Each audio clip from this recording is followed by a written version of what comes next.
प्रशांत जी सुनिए,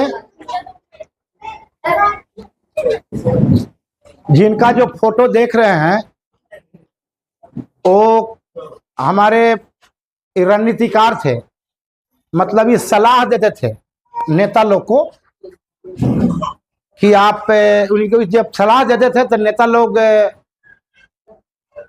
मुख्यमंत्री को सलाह दिए, प्रधानमंत्री को सलाह दिए, तो सब में कंधा लगाने का काम किया इन्होंने और सबको जिताए। नीतीश जी को भी जिताए, लालू जी को भी जिताए,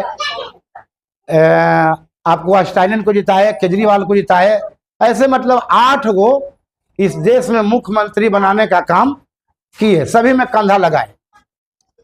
अब इनको विचार हुआ कि सभी नेता को हम जिता करके भेज रहे हैं और कोई भी नेता है जो हम कह रहे हैं कि ये नियम है इसको पालन कीजिए, तो नियम को पालन करने के लिए तैयार नहीं हुए। तो इनको मन में लगा कि नहीं भाई, जब नेता लोग को सलाह दे रहे हैं तो नेता लोग जीत जा रहे हैं और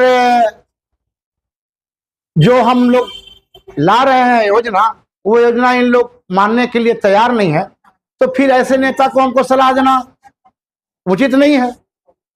इसलिए वो कहें कि अब हम लोग नेता के सलाह नहीं दे करके अब जनता को सलाह देंगे। तो आप लोग 30-35 साल से लालू जी को भी वोट दिए, 10-15 साल नीतीश जी को भी वोट दिए, मोदी जी को भी वोट दिए। अपने बल बुद्धि ज्ञान विद्या जो भी भगवान की कृपा से उनको ज्ञान प्राप्त था, उस हिसाब से वो अपना काम किए। लालू जी आए तो गरीब गुरबा वंचितों की आवाज बने, लालू जी आए तो गरीब गुरबा की आवाज बने ना। दूसरी बात कि वो शिक्षा, रोजगार, सड़क, बिजली, पानी पर काम नहीं किए, तो लोग सोचा कि नहीं अब लालू जी को वोट नहीं देकर के नीतीश जी को वोट देंगे, तो नीतीश जी हमारे सब कुछ ला देंगे, पानी, बिजली, रोड, शिक्षा, यहाँ पर रोजगार मिलेगा हम लोग को। तो इनको भी वोट देके हम लोग जिताए, मोदी जी को भी हम लोग वोट दे करके जिताए, तब तो प्रधानमंत्री बने। आप नहीं दिए, कोई और दिए, उनका बहुमत मिला तब तो बने ना। तो सब अपना अपना कुछ समय में कुछ ना कुछ तो काम तो जरूर किए।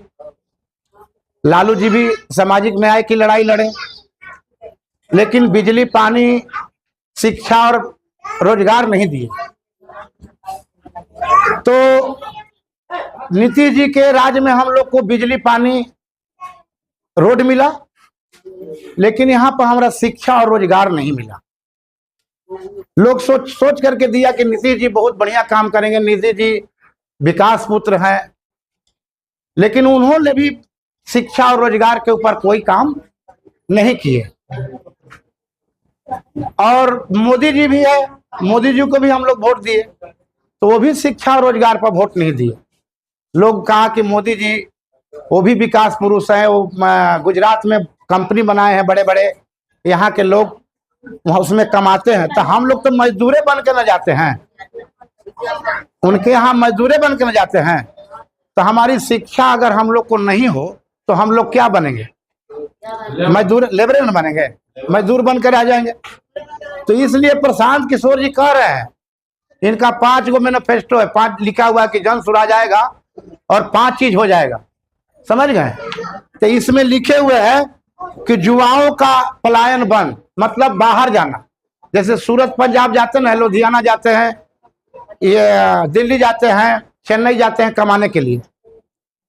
आप ही में से ना किसी का भाई, भतीजा, परिवार कमाने जाते हैं, परिवार के छोड़कर घर जाते हैं। तो इनका का नाम है कि अगर शिक्षा और रोजगार, अगर रोजगार हमारे यहाँ अगर प्रबंध रहेगा तो यहाँ के लोग को बाहर तो जाना नहीं पड़ेगा। तो जितने भी नेता है झूठा सच्चा हम लोग को बताए, अपना अपना झंडा उड़ाए, नली गली के लोभ लालच दे करके आप लोग से वोट लेकर के जीत करके गए, तो फिर पता नहीं है कि आए कि नहीं आए।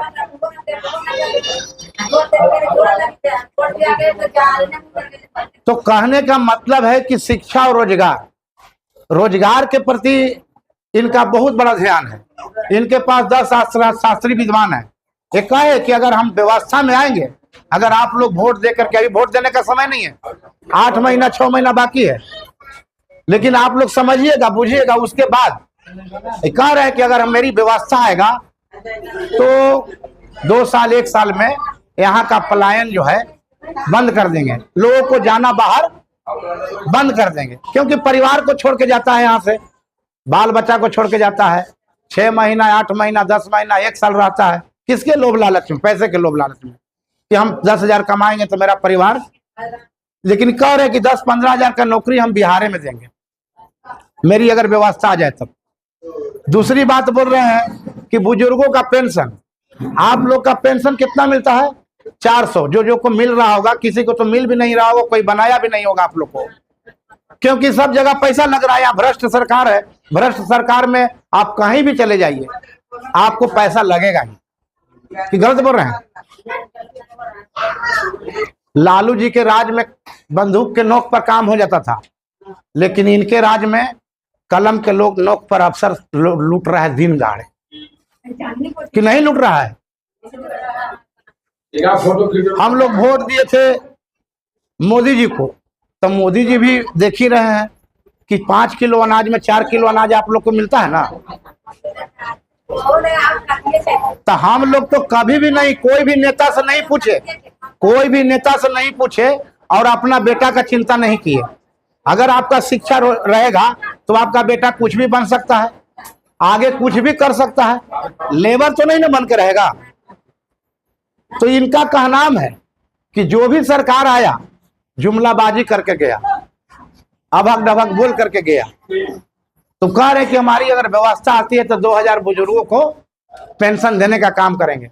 400 रुपया में आप लोग को कहाँ होने जाने वाला है? 400 रुपया जो है एक दिन का 13 रुपया 33 पैसा पड़ता है। तो 13 रुपया 33 पैसा अगर बाजार में आप जाते हैं तो कितना सिंघाड़ा हो जाएगा? समोसा कैगो हो जाएगा? 1 या 2 होगा। आपका एक साड़ी भी नहीं किनाएगा, प्रवस्ती चलेगा। मान लिया कि बच्चा लोग, आप 60 साल के ऊपर हो गए, बच्चा लोग मान लिया कि आपको खाना पीना बंद कर दिया, नहीं दे रहा है, तो उस समय अगर 2000 रुपया अगर आपको रहेगा तो दोनों परिवार 4000 रुपये में काम चला सकते ना है, 2 वक्त की रोटी तो खा सकते ना है। लेकिन 400 रुपये में तो नहीं खाइएगा। तो कह रहे हैं कि मेरी व्यवस्था अगर आती है तो 2000 रुपया आप लोग को पेंशन कर देंगे। तीसरी बात है कि आप लोग ऋण लेते ना है इससे समूह से, तो समूह 1 रुपया इंटरेस्ट पर देता है, 1 रुपया सूद पर देता है, तो साल में 100 रुपया का 12 रुपया लगता है। ये कह रहे हैं कि साल में 4 रुपया लगेगा 100 रुपया का, 8 रुपया का बचत होगा। उससे क्या होगा कि आप लोग कुछ उपाय कीजिएगा। ये भी कह रहे हैं कि अगर मेरी सरकार आई तो 1 घंटा के अंदर शराबबंदी खत्म कर देंगे, 1 घंटा के अंदर। आज किसका बेटा, किसका भाई धरा करके जा रहा है? गरीब आदमी के धरा जा रहा है।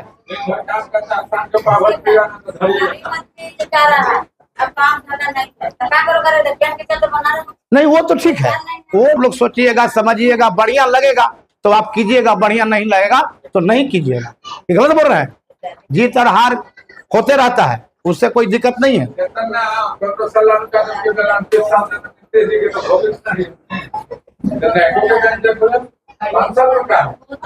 तो इसलिए हम लोग को सुनिए, हम लोग को अब सोचने और समझने का समय हो रहा है। हम लोग को अब बिल्कुल सोचना है कि कहाँ हम लोग से गलती हो रहा है। हम लोग से गलती हो रहा है, समझ गए? गलती के वजह से